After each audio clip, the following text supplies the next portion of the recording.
Good day, Bsse2, and welcome to our online sync with our course subject, World History 2. Without further ado, let me open and show to you my slides so we can discuss about our new topic for today for this online sync. Okay, let me share it to you now.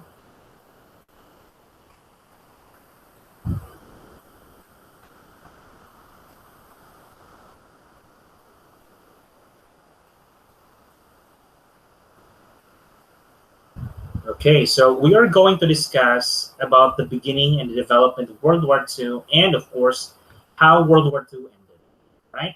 So let me open these slides fully.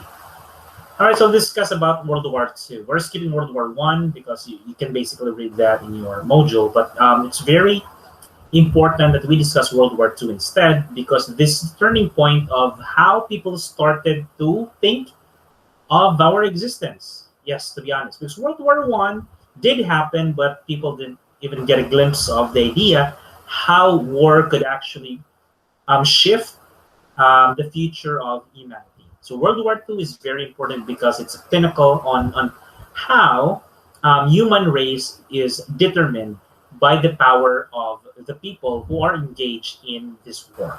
All right? All right, so let's talk about how it started. Germany attacks Poland. So Germany invades Poland in September 1st, 1939, October 6, 1939. So basically, officially, World War II started in 1939. But prior to 1939, there are quite of controversies, actually, a result of negligence coming from the Allied forces, because they were already noticing that Hitler and the Nazi party are actually developing and growing into more and more aggressive military power. But of course, they believed in diplomacy, so they just skipped the part of believing that this one could be a World War II, or that observation could actually lead to World War II. Okay. Of course, in 2 weeks, Soviet Union invades Poland in 2 weeks. So there is now a faction between who will own Poland. It's between Nazi Germany and the USSR. Now, Britain and France declare war on Germany on September 3rd, 1939, because they were able to see that Germany is actually expanding its occupation. They have quite a lot of peace pacts between Britain and the Nazi party, because basically before Hitler attacked Poland, there was actually a meeting between the groups and the former prime minister prior to Winston Churchill.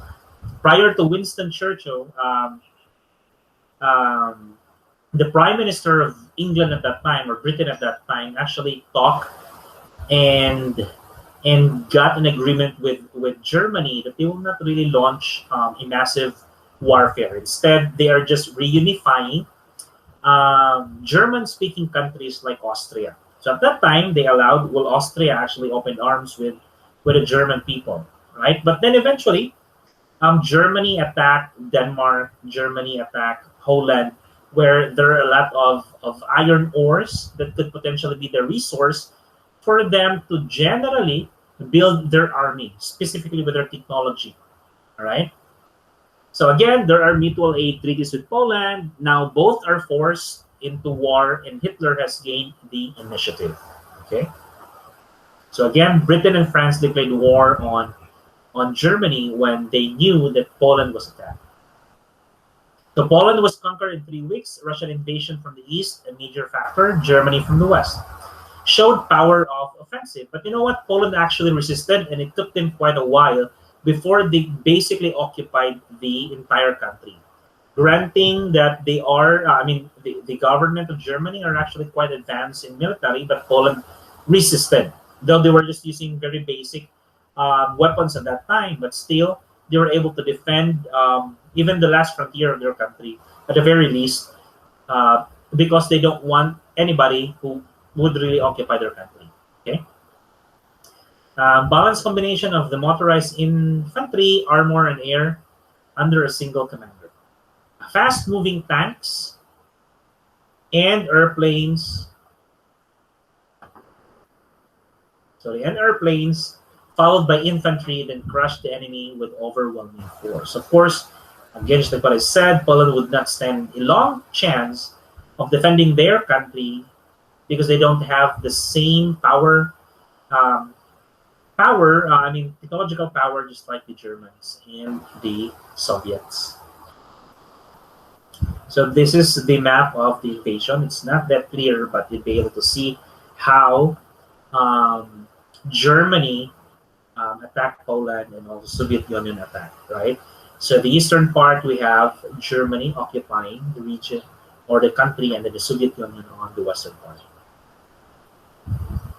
All right, so Blitzkrieg was born in Poland. So this is the idea of Germany in order for them to advance and surprise the enemy, or basically surprise the country that they will be attacking to. And even the Allied powers were very surprised about the idea.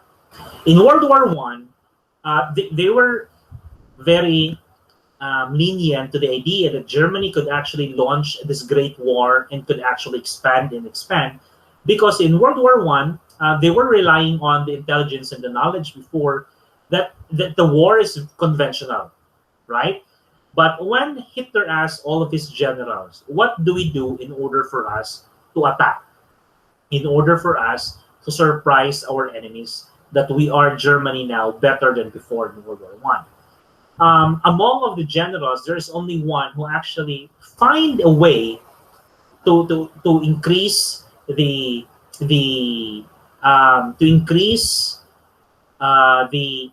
winning chance of Germany to advance in occupying the rest of Europe, especially starting with Poland. Okay, so this general actually suggested to Hitler, right? Because all of the generals were just saying that we cannot win against France because of their military power and their advanced technology. We can also win with the British if they join forces because of the same thing. If we do the same conventional process, we would lose because we are just starting to develop our armament, especially with our tanks, with our guns, and every innovations they can do. However, they were able to find a way. There's one general who suggested, you know what? Let us surprise them in an attack that they don't know yet as part of our conquest. So they have the idea of Blitzkrieg, which initially, the closest translation is lightning warfare or speed. All right. So they can do it as long as they keep on moving forward without stopping. Okay. So how did they do this? So they start launching an attack to Poland. There's no stop. Even in the evening, they kept on firing towards Poland, so they could penetrate until they could get the inside of the capital to declare that Poland is part now of Germany. So attacking the enemy at the weakest point, that's one of the strategy. Combination of lateral and forward movements, coordinated use of air powers and tanks, aid large scale of attacking armies. Speed. They were able to do it. First is that they use communication lines. Now, the British and French people don't really trust the communication line because it could probably intercept the communication and could probably ruin the plan of the attack, right? So they're very hesitant because it might hack the line of the conversations, and then they'll be able to know about the plan of defending and or attacking Germany. But Germany is very bold. Let us use cable lines in order for us to reach our communication that would ease the attack. And that's one thing. The second thing, in order for them to continue without stopping, is that they drag their armies so that they won't sleep. At that time, there's one pharmaceutical company in Germany who were actually producing methamphetamine, where some of the people are using at that time, that even the knowledge that methamphetamine could actually cause brain damage, right? Now, in order to boost the morale of the soldiers who actually fought also in World War One, and they continue in fighting and learning from what happened in World War One, is that they have to use some kind of boosting in their body to build up also their morale. And they use methamphetamine. Kung sa ato pa nga time karon shabu, di ba? If I'm not mistaken. So they could actually use methamphetamines like candy, no, gipambuhat ang nilang mga more tablet-like, and then they are not sleeping anymore. They have a lot of will to sacrifice their lives because they have this kind of attitude that they are empowered because they are using this kind of drugs.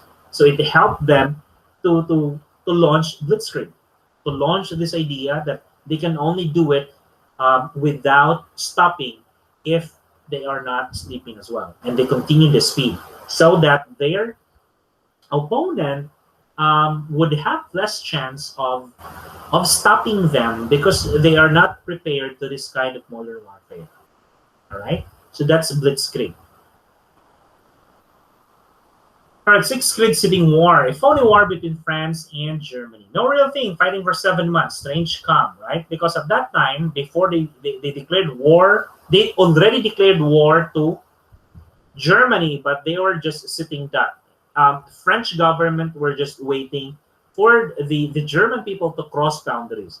And at that time, well, the French people were just very lenient, thinking that they are not going to be attacked by the Germans because of the superior powers that they have, especially with their armaments. Though they have this idea that the Germans are actually occupying some of the countries near with the German state, but the French people do not really think that it would happen to them as well.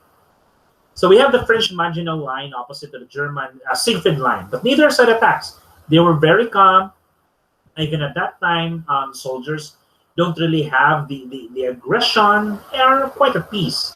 But in April 9, 1940, Hitler attacks Norway and Denmark. This was the time where they were able to get as much as weapons that they want to build because there are a lot of resources that they can get out from these countries. And that started the French and the British to think this is quite alarming now because they are really building a superpower weapons, right? So this is the Maginot Line or the Siegfried Line by the Germans. Okay. All right. So a line of the concrete fortifications, tank obstacles, machine guns, posts, basically like a zone where the weapons are actually facing face to face, right? Okay. So this is the Maginot Line before. This is what is the Maginot Line now. Germany, Belgium, and France. Eventually, Luxembourg and Belgium will be occupied by Germany too. All right, invasion in France. So remember the phony war for 7 months? It ended. Now, Germans 135 divisions, Allies 136 divisions, German division larger than, better trained. Hitler goes around the Maginot Line. See, so this is the Maginot Line. What the Germans did, they surrounded it. Okay, so this is what happened. Again, Hitler goes around the Maginot Line, squeezing through the Ardennes forest, an area where no one could attack through 10 days. 10 days later, Germany is at north coast of France, were able to trap French and British troops at Dunkirk. If you are familiar with Dunkirk, nani sila salida, no? Now, what happened here is that there's this air force in France where he see a massive traffic line of soldiers coming from Germany in the border. But of course, the French people, especially the general at that time, were very prideful and were not really doing anything, that they will not be attacked. But actually, that was one of the biggest mistakes of France, why they let that slip apart, right? Because at that time, they could actually just flow over and then bomb the people lining in the Maginot Line. But what happened? They just let it pass, and that's why they were able to suffer casualties, to suffer a lot of deaths. It's because they were not that aggressive in thinking of defending their country. All right. So miracle at Dunkirk. After the Maginot Line was occupied by Germans, some of the French forces and the British forces ran through the Dunkirk. The Dunkirk is like an island where In front of it is the British and French Channel, where they can actually just go to Britain to find to find shelter, right? Now, so June 4, 1940, German army seized the French port of Dunkirk. So they were trapped actually in Dunkirk at that time. Now, Hitler is told by the head of the Luftwaffe, it's a German, Hermann Göring, sorry. Luftwaffe is the air force of the Germans, right? The German planes could destroy Dunkirk defenders and that ground troops wouldn't be needed. So Hitler halts ground attacks for 2 days, allowing the Allies to take advantage and evacuate. Though there are still, planes that attacks Dunkirk at that time, but it gave time and opportunity for the French and British soldier to actually find shelter going towards Britain at that time. Okay, because France and Britain was just separated by the water. It's a channel. Okay. All right. So Operation Dynamo evacuation plan of the Allied forces at Dunkirk. This allows the British Navy and merchant ships to rescue the Allies. Armada of 850 ships, yachts, lifeboats, etc. rescues 338,000 Allied troops. Again, these are no longer just ships of the Navy, but also the local fishermen who owns a lot of boats, or the people who owns the yachts actually save a lot of people at that time. Realizing that their lives are in danger, still they did it because of the idea of freedom and defending their country. So that was first big mistake of Hitler, allowing the survivors of the Maginot Line to be evacuated in Dunkirk and keeping the fighting in World War II. That was actually an opportunity that could lead to a massive devastation to the Allied forces if they just, if the German people just ransacked the Dunkirk without even understanding or believing that Luftwaffe of Hermann Göring would definitely crush them, right? But it was one of the big mistakes. Same with the French; they did have the same mistake of allowing the German troops to go behind the line of the Maginot Line. But again, the fall of France, they were still forced to defend and then eventually occupied by the Germans. On June 22, 1940, France signed an armistice with Germany, agreeing to German occupation of northern France and the coast. The French military was demobilized, and the French government, now located in Vichy in the south and headed by Marshal Henry Philippe Pétain, would collaborate with the German authorities in occupied France. Refusing to recognize defeat, General Charles de Gaulle escaped to London and organized the Free French Forces. Britain now stood alone against Germany. All right. So, Battle of Britain. Again, France was defeated. No more larger plans for France at that time, except for leading help or asking help for the Britain. Now Britain get the battle of World War II. Now Great Britain, only major European country left in Hitler's way. Operation Sea Lion, Hitler's code name of Great Britain's invasion. When started on July 10, 1940 and lasted many months. Royal British Air Force versus Luftwaffe, German Air Force. RAF leader Sir Hugh Dowding, Luftwaffe leader Hermann Göring. The goal is to destroy the Royal Air Force, or the Great Britain Royal Air Force. But the RAF is formidable opponent for the Luftwaffe. Germany bombs British airport runways and British radar.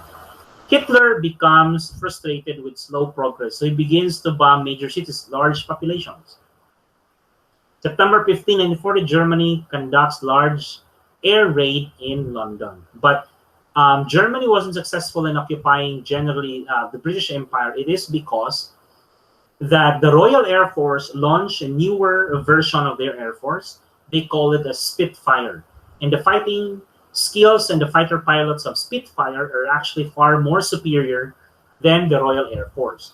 Now, Hermann Göring is very prideful. He doesn't want to let Hitler know that they are being defeated slowly and gradually by the British Royal Air Force. So he kept on sending wrong information to Hitler that they are winning the fight or the battle in Britain. That's why it gave an opportunity for Britain to outsmart Germany and eventually leading in the defeat of Germans in the British soil. Great that they have the Spitfires, because these are planes that can really do a lot of maneuvers. So the end result, Hitler calls off plans for invasion in September 1940 and shifts to bombing campaign, the Blitz. Despite 3,000 to 1,200 advantage in aircraft, Luftwaffe is unable to defeat the RAF, just like what I said.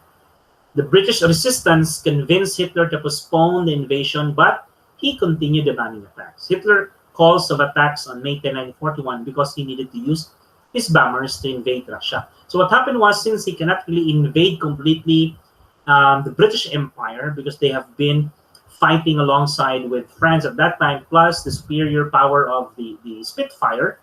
So Hitler then started to call his men and then shift the war to Union Soviet, or the USSR at that time. So eventually, British won the battle. The British advantages knowledge of territory, of course, defending their homeland, radar, and enigma. Yes, radar is very important at this time. Radar was able to detect the numbers of German Air Force at that time and was able to find ways to defeat them. Enigma machine used by the British code breakers to decipher German military tactics. That is right. And especially those Air Force men who were caught after their fighting planes gunned down were captured by the British and then interrogated. So that's why they were able to get the information, especially the idea of the Sea Lion as an attack and bombing the city of Britain. So they were able to post a lot of artilleries in order for the bombers to find, in order for them to defend the bombers. That's one thing. Okay. Operation Barbarossa. So after trying to occupy and colonize Great Britain, since Hitler failed to do so, he shifted to USSR. So he called Operation Barbarossa. If Operation Sea Lion is for Great Britain, now we have Operation Barbarossa for Germany. So Hitler believed that the Russian army could be destroyed in 3 months. June 22, 1941, Hitler attacked. Wanted to win before U.S. involvement. Wanted Lebensraum, living space. Initial German aims were to capture Russian oil fields and industrial areas in order to first support Germany's war in the West, break Russia's economic power so he could not attack, or she, it refers to Russia, she could not attack at the same later date. That is actually correct. That's the plan. So here it is. So Germany occupied Poland, Slovakia, Hungary, even Romania. Later became the satellite countries of USSR during the Cold War. So this is the plan. We have Leningrad, Moscow, and Stalingrad.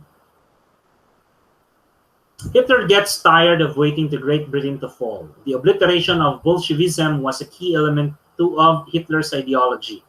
However, it was a gigantic military mistake, correct? Much violence and destruction, over 27 million dead Russians. But because the Russians fought harder, the only remaining line that prevents Germany to really ransack and occupy Soviet Union is the Stalingrad, named after the Soviet leader at that time, Joseph Stalin, right? Now, Operation Barbarossa, consisting of an attack army of 4 million men spread out along 2,000-mile front in 3 massive offensives. The German army quickly advanced, but at a terrifying cost. For the next 3 years, 90% of German deaths would happen on the Eastern Front. Russian strategy: barter space for time, intended retreats, scorched earth policy, military strategy of burning and destroying buildings, crops, or other usable resources, and invading armies cannot use them. Yes, this is very important to know. Now, apart from the winter season that caused a lot of German people to suffer in cold because they do have, of course, their suits, but they are not adapted to the climate of the Russian plains and the Russian cold. So they were having problems now with their clothing. At the same time, their weapons are not suitable to the very cold weather of Russia. So some of the tanks are not moving anymore. Some of their pistols, some of their rifles are not actually firing anymore because of this reason. And at the same time, Stalin understood that without supply, military would fall. So what Stalin did, they burned and destroyed every possible way that Germany could get logistics, especially food. All right. So the policy forced the Germans to overextend their lines of communications and supply, forced Hitler to expose army to spend the winter in negative 40-degree weather. All right, can you imagine? And the Germans only had summer uniforms. The supply lines were so long that they slowed the advance. The massive size of Russia exhausted German troops. The Russian winter set, and the Germans did not have adequate equipment to fight a winter battle. Just like what I said. So again, the last frontier, the Battle of Stalingrad, one of the largest and deadliest battles in World War II. Location southwest of Volga River. Importance is major industrial communication center for the Soviet Union. And of course, Stalin doesn't want Stalingrad to fall because that would be a shame for him, knowing that the place named after him falls in the hands of a Nazi leader, Adolf Hitler. And also, it would be for Adolf Hitler a triumphant journey if Stalingrad would fall. It will be like a trophy for him because Stalingrad would be the pinnacle of Germany's occupation and advance in the Soviet Union. Imagine that that place is called Stalingrad and then it would fall from the hands of the Nazis, right? And aside from the fact that they have a greater industrial and communication center in that area would be used eventually when they wanted to expand and outsmarting the United States before the United States joined the war, right? Okay. So the Battle of Stalingrad, Hitler believed that the Red Army had used up much of the manpower and material in the winter fighting. Hitler versus Stalin. There was actually a peace pact between the two, Hitler and Stalin, that they will not attack one another. But eventually, Hitler actually stabbed Stalin at the back, defeating the idea that they would be in a friendly, that they will be friendlies. No, ihang gitraidor. Now, tanks became useless due to rout caused by massive Luftwaffe air raids. German foot soldiers moved in the following air attacks. Soviets hid all over the city, in buildings and even in sewers, attacking the Germans using guerrilla-style warfare.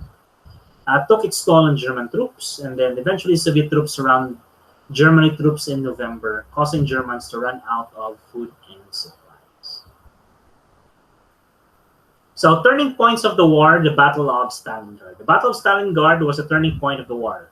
The German army had already lost 2 million men on the Eastern Front. The Red Army crossed into Poland in January 1944. It helped Poland started being liberated by the Soviet Union, and that caused tremble with Germany's power because at this time, 1944, they are slowing down during the battle, and eventually the U.S. would join the war.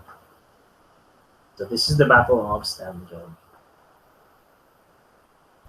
All right, so Franklin Delano Roosevelt and the war. On January 6, 1941, 4 freedom speech, religion, freedom from want, freedom from fear. Land-Lease Act, March 1941, U.S. to extend credit to GB for buying weapons, or Great Britain. Atlantic Charter, FDR and Churchill. War aims, no extension of territory, territorial self-determination, destruction of Nazism or Nazism, international organization to promote world peace. So that is the aim. Though before FDR joined the war, Winston Churchill were actually trying to get the attention of US and actually tried to convince to join the war, because eventually the war in Europe would go far greater than the war that would affect the US and the other sources, which actually came through, right? So September 4, 1941, German U-boat fires on US destroyer. This was the first attrition that caused the US to join the war because of the U-boat that fires US destroyer. However, FDR actually stationed this U-boats specifically just to find like nangita lang gid siya og kuan ba rason para maka-join siya, because eventually in his mind moabot ra gihapon tani nga punto, but he's a politician and the United States people doesn't want them to join the war. So in order for them to join the war and convince the Congress to sign a paper to join to the war, they needed much reason. And U-boat is one of the biggest reason. But aside from that, it caused another problem during the time when Pearl Harbor was attacked in December 7, 1941. And that was really a big blow for the United States, realizing that they are now involved to war, right? Anyways, the road to war, let's talk about it. Japan sought to control East Asia for additional markets and sources to raw materials. So it invades China in 1931, invades French Indochina in 1940. Now, colonial governments begin imposing embargoes to put brakes on Japanese expansion. Japanese armed forces argued they must strike to relieve pressure of embargoes. Expect conflict, but buy time and surprise through negotiations. US and UK focus on war in Europe. Now, here's what happened. Prior to Japan attacking the United States, there was a Japanese-Russo war, Japan-Russo war, Russia and Japanese. So Japan actually fought hard in order to defend their country, backed with US and United States at that time. So thinking that Japan were actually gaining respect and actually getting good impressions that they can, walk hand in hand with the US and UK. But apparently when they were invited in one of the forums at that time in the United States, Japan were not given an equal opportunities. Japan were not given equal treatment, right? So at that time, Japan understood that they are being belittled by the US and the UK at that time, after fighting alongside in order to fight back with the Russians. So what they did is that upon this offense and understanding that they could potentially be a world power, so they took advantage and attacked Pearl Harbor.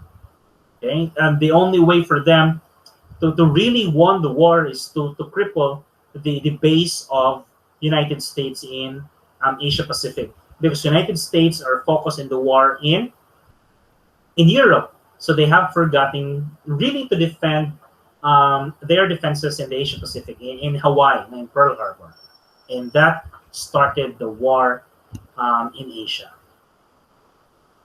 So this is it. So this is the map. Sneak attack. So they call this sneak attack. Now, December 7, 1941, 7:55 a.m., first of the two attacks on the U.S. fleet Pearl Harbor.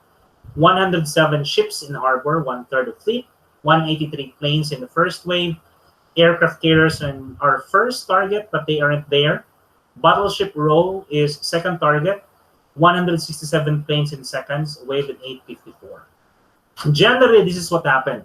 They were able to destroy a lot of destroyers, planes in the harbor, but they weren't able to destroy their aircraft carriers because it wasn't stationed at that time. That gave the U.S. troops an advantage. And then another problem at that time, from the general's perspective in Japan, is that the U.S. did not really flinch and wasn't really afraid that they were attacked. So that was actually one of the biggest blow for the Japanese. But they still continued because they were thinking that they're winning. But the U.S. actually planned something big for the Japanese, which later we'll be discussing on, right? We know about it because eventually Japan surrendered.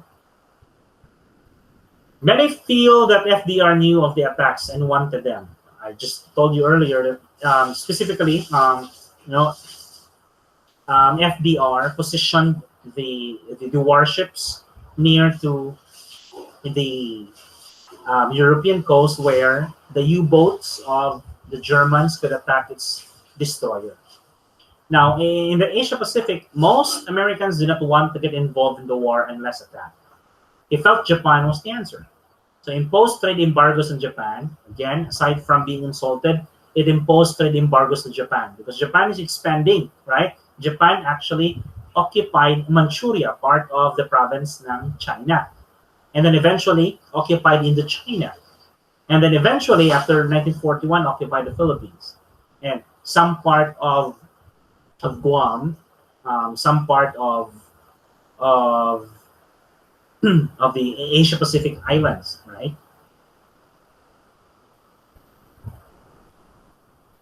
All right. Now, internment of Japanese Americans. After the tragedy of Pearl Harbor, Americans were eager to act on racial stereotypes. Eventually, the government built special relocation centers in remote sections of the U.S. and evacuated about 100,000 Japanese, including 60,000 citizens of Japan heritage. The war effort required all Americans huge productive capacity and full employment of the workforce.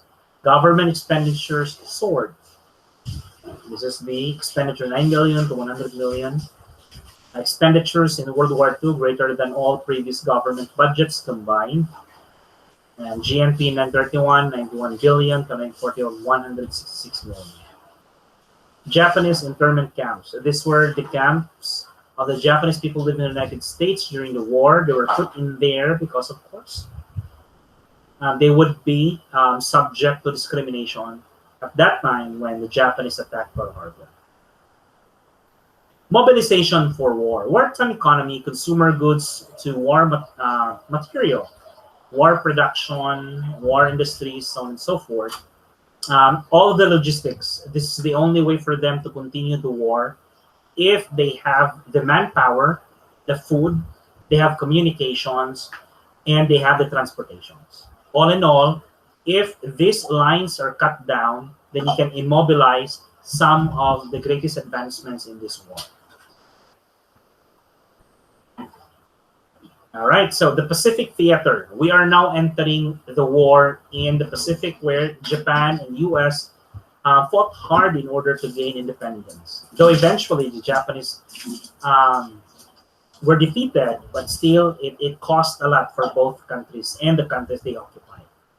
So Japan's idea is to make a greater East Asia co-prosperity sphere, meaning that Japan would like to lead Asia, right? If Europe is being divided between Nazi and, with Hitler's Nazi and the fascist Italy with Benito Mussolini, Japan wanted to join the power. So Japan created the idea of Greater East Asia co-prosperity sphere. So Japanese racial purity and supremacy treated Chinese and Koreans with brutality, correct? The rape of Nanjing, the Japanese slaughtered at least 100,000 civilians and raped thousands of women in the Chinese capital between December 1937 and February 1938.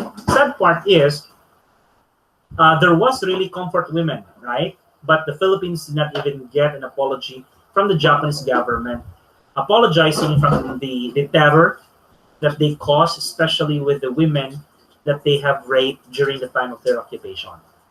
We have a lot of comfort women who stood out and actually published books about it, that they have been raped and used by the Japanese during their occupation. But the Japanese government didn't actually apologize about it. And there's one time, there are Japanese exchange students who visited University of Philippines Cebu at that time, just to experience the culture of the Filipinos. And then there's this discussion about comfort women. The Japanese students didn't even know that there is a discussion of comfort women, because in their history class, there's no mention of this, right? The mention of their history talks about the greatness of the Japanese era prior to their defeat in World War II. And that's it. There's no mention of comfort women in the Philippines, in China, and even in Korea. So this have hurt up until today the people who have victimized during the World War II. Until the Japanese government will not accept the idea that their soldiers rape a lot of women at that time, then, well, the hate would still prevail, and wounds will not be healed. All right. So after Pearl Harbor, American military leaders focused on halting the Japanese advance and mobilizing the whole nation for war.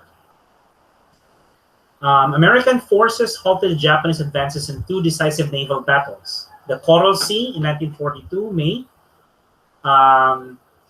U.S. stopped the fleet of convoying Japanese troops to New Guinea, and Japanese designs on Australia ended. Midway, Japanese Admiral Yamamoto hoped to capture Midway Island as a base to attack Pearl Harbor again.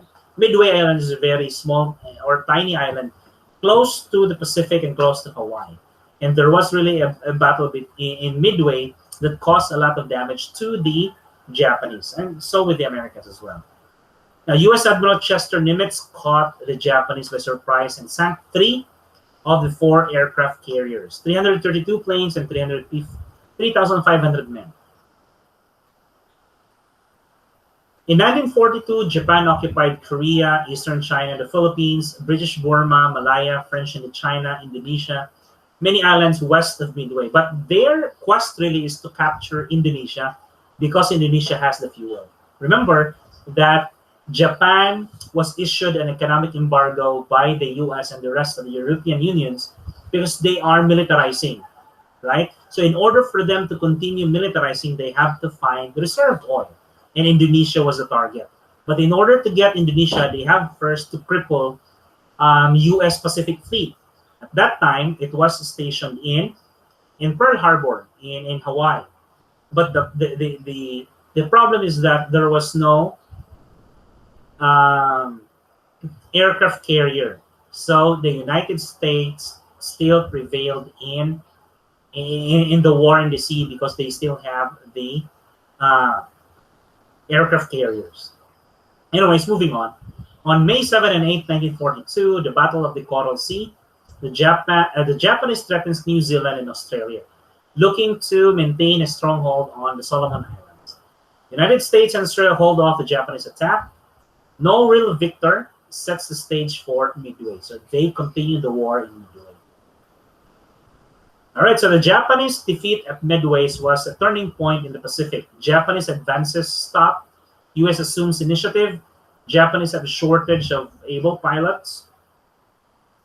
Censorship and propaganda. The news of the defeat was kept from the Japanese public. All right, so this is the war in the Pacific Midways. It's just all of the casualties and some of the information.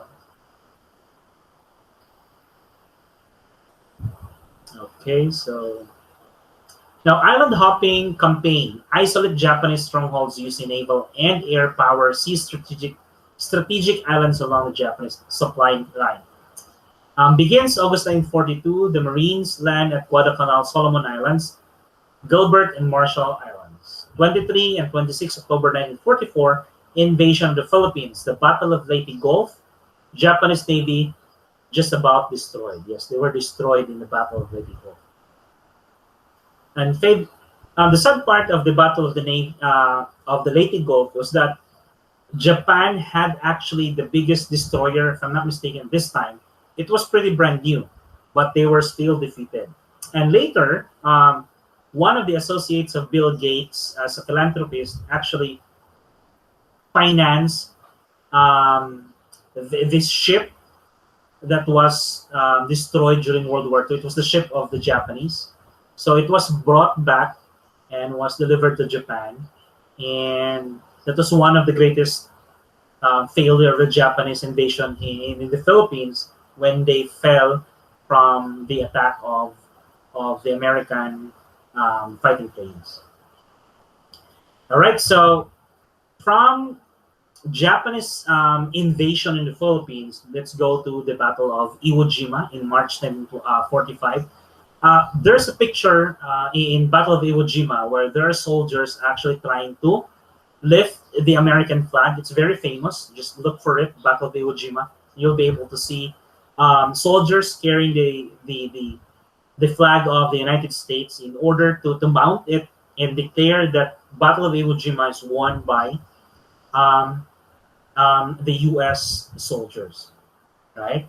So the Battle of Iwo Jima is actually an island from Japan, and they were able to defeat the Japanese in their own land and capture quite a lot of the Japanese soldiers. Next, they moved to Battle of Okinawa on June 1945.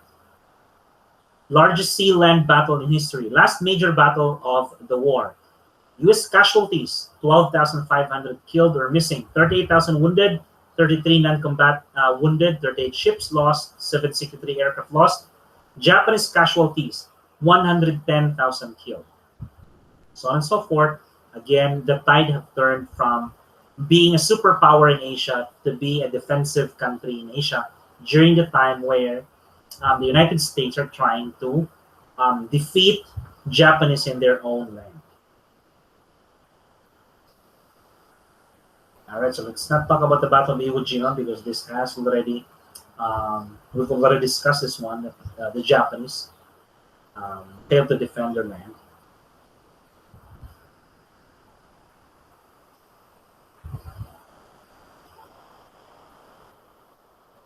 All right, so let's talk about Manhattan Project. Again, the Japanese people did not surrender until the very last end of their conquest. They won't surrender. So we have the idea of the Manhattan Project. It's developed by Albert Einstein, the theory of relativity, and set in motion the process of developing the atomic bomb, right? So without Albert Einstein theory of relativity, the United States won't be able to make the atomic bomb, which was launched and dropped to Hiroshima and Nagasaki. So the Manhattan Project was the last resort of the United States in order to defeat Japan and to station their country as a superpower. If you have the A bomb, that's the pinnacle of being a powerful country, could defeat anybody in an instant. But it was also a turning point of human race. Imagine if we keep on bombing using a bomb, atomic bomb, that would mean that the entire planet would succumb to a pollution that could kill people in an instant. So that was the first and hopefully the last atomic bomb that will be dropped in the history of human race. Because if in case there will be a third world war, we might gone extinct if we use atomic bomb. Because not only the United States has the capability to launch atomic bomb or nuclear weapons. We have USSR, we have India, even Pakistan do have that, right? And other countries do have that. So it would cause us a lot of trouble.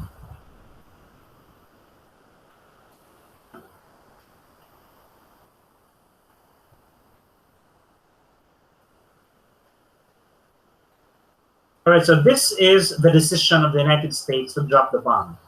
The alternatives, if you don't want to drop the bomb, we have to invade mainland Japan. Or we put a naval blockade and continue bombing, or softening the idea of unconditional surrender. Dropping the bomb on a remote, deserted island to show its power. They have considered these options because they know how powerful the nuclear bomb is that could really affect the entire nation. Of course, the aggression of the Japanese as well came to a point that they wanted really to defend their country, because there was a time when the United States attacked mainland Japan, and it was close to the residence of their emperor.